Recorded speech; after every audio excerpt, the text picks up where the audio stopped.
time to modify and review this set.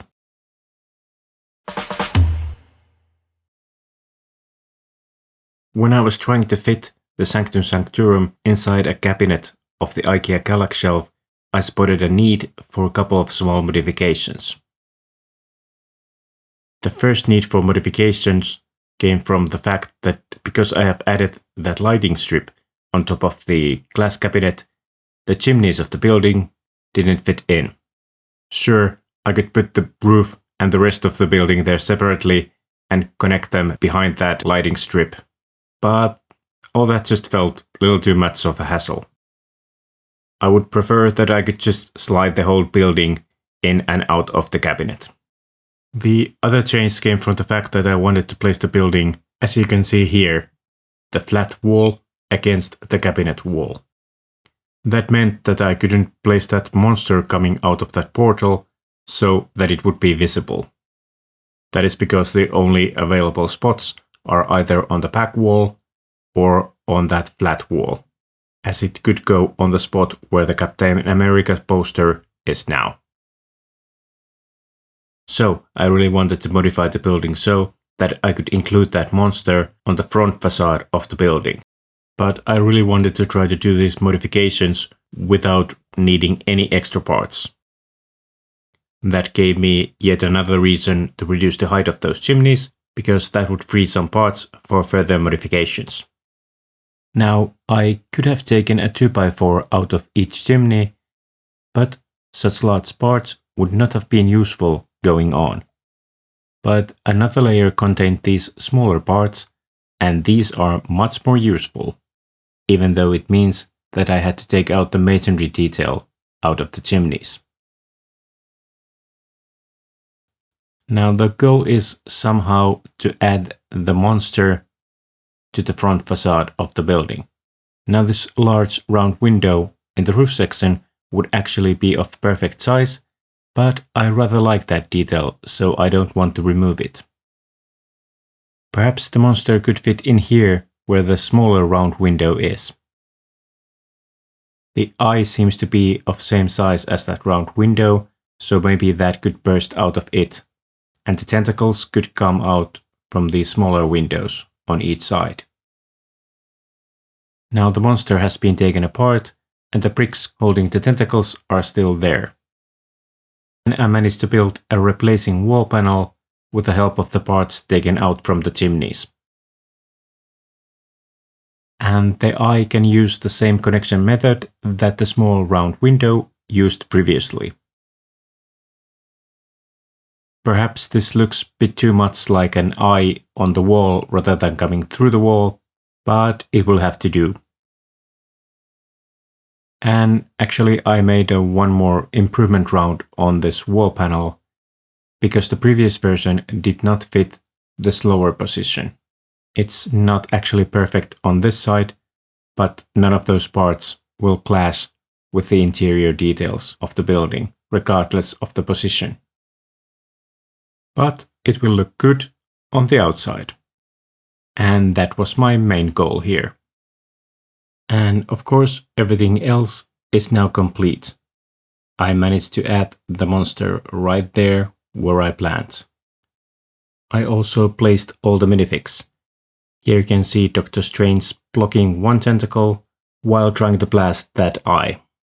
And Iron Man tries to handle these other tentacles on the other side.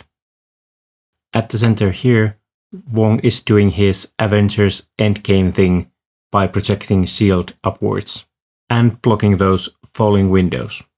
And those windows are actually connected to some studs. And up here, Spider-Man is doing some web swinging. Of course, that web should be built out of white parts, but I just used whatever there was available in the set.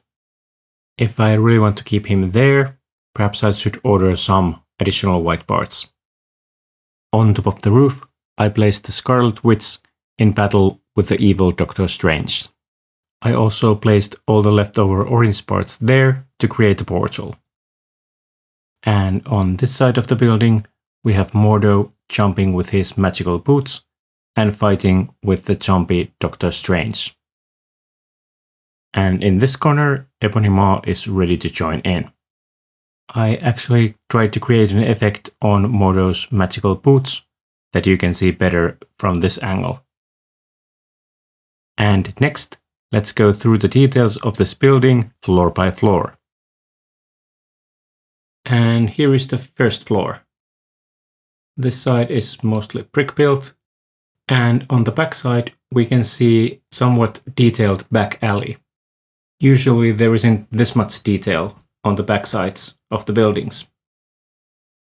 Here you can see one of these removable wall panels, and currently I have the portal in this one. And you can see the time stone in there. Now, if we look at the interior details, we can see that the grand staircase takes up most of the space. There isn't much room for anything else. The main doors are brick built, but I don't think that the design looks that good on the inside. Other noticeable details are the armchair on that corner and the grandfather clock on the right hand side of the stairs. There isn't much going on the left hand side of the stairs. And I think that the stairs are quite narrow when they turn to the left and to the right when compared to the center ones. And on this side there is a door that leads into a storage room. This mezzanine can be taken off, so you can take a peek inside that storage room. That area is quite small, and I think that it has been just added there to add some detail to the space behind the stairs. It really only has one shelf and a fridge inside it. I decided to remove part of the wall so that we can better see inside the storage room and that fridge. The details inside there are stickers. You can remove the fridge and take a peek under the stairs. Is that cube the Tesseract? What is it doing over here? And here is a closer look of the shelf in the storage room.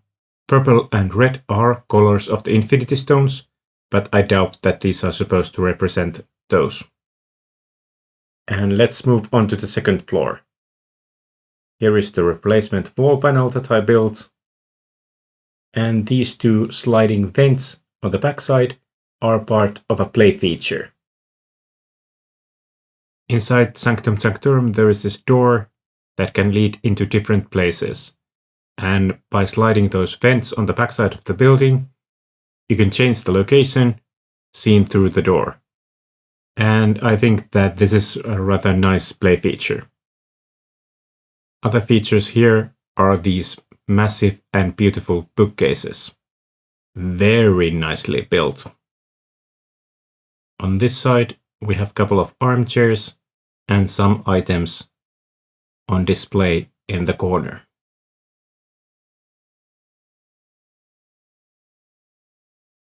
And here you can see how I attached those tentacles. I just attached the bricks to these headlight bricks in the windows. And the larger tentacles are connected to those lamp mounts. Those are rather nice, as you can adjust the position of the tentacles rather easily. And on this side there is the custom wall panel that I built. Perhaps I should go through the leftover parts and see if there is anything that I could place on those studs. Perhaps that way it would not look that unfinished.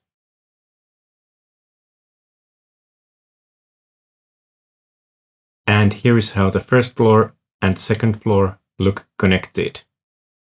Somehow the second floor adds surprisingly little here.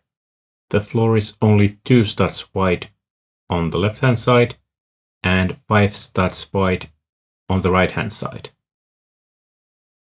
Of course, the staircase needs to be open like this in order to work, but it takes quite a lot of floor space away from the second floor. That means that there is no room for stairs to the third floor, but luckily Dr. Strange can levitate with his cloak. Once Dr. Strange levitates in this third floor, he can see all of these items on display. Somehow this third floor is both interesting and a bit boring at the same time. Perhaps I was hoping to see some sort of a play feature here too. Though I guess that the minifigs could hold or wear most of these artifacts, and that would count as some sort of a play feature, for sure. Actually, some time has passed between the takes, and I did order those white parts for Spider-Man's web there. Of course, there was no need to place him specifically there, but I rather liked my initial build, and I decided to complete it with proper parts. And that was pretty much the whole building covered. There is one more thing that I'd like to talk about, and it is how it compares to the other Lego buildings. As I mentioned in the previous video, this building represents quite a large building, but in somewhat smaller scale. But when those two things are combined, this actually scales with the normal buildings quite nicely. Let's take a look of some examples.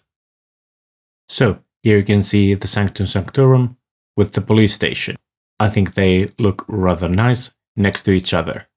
The smaller scale of the Sanctum Sanctorum is not that obvious. Now if you place the buildings the other way around, the back alley of the Sanctum Sanctorum means that there is a gap between the buildings. Some may find that extremely problematic, but that could work in some layouts. And here you can see the Sanctum Sanctorum placed next to the assembly square, and I also think that this works quite well. But then again, it is not perfect, but I think that that is mostly because of the assembly square. I think that the only logical continuation of that building would be another of those towers there on the right hand side. And of course, if you place the Sanctum Sanctorum the other way around, you once again have the problem with the back alley there.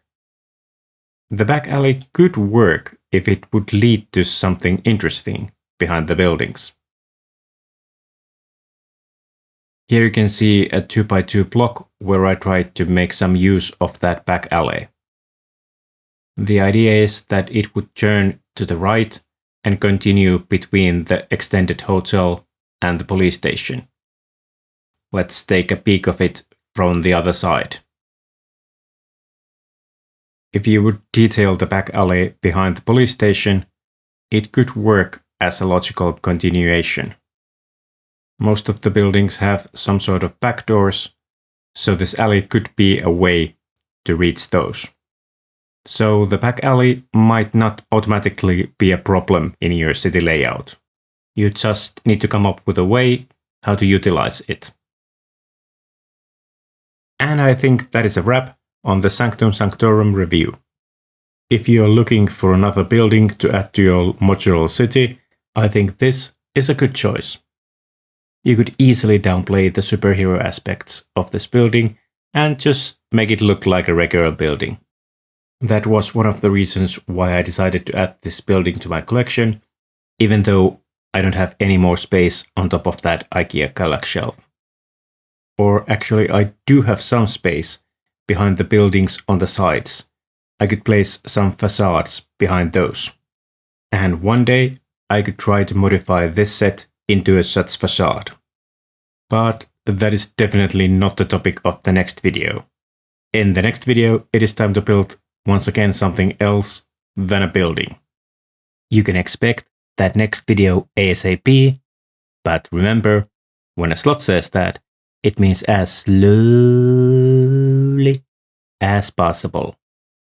Bye bye.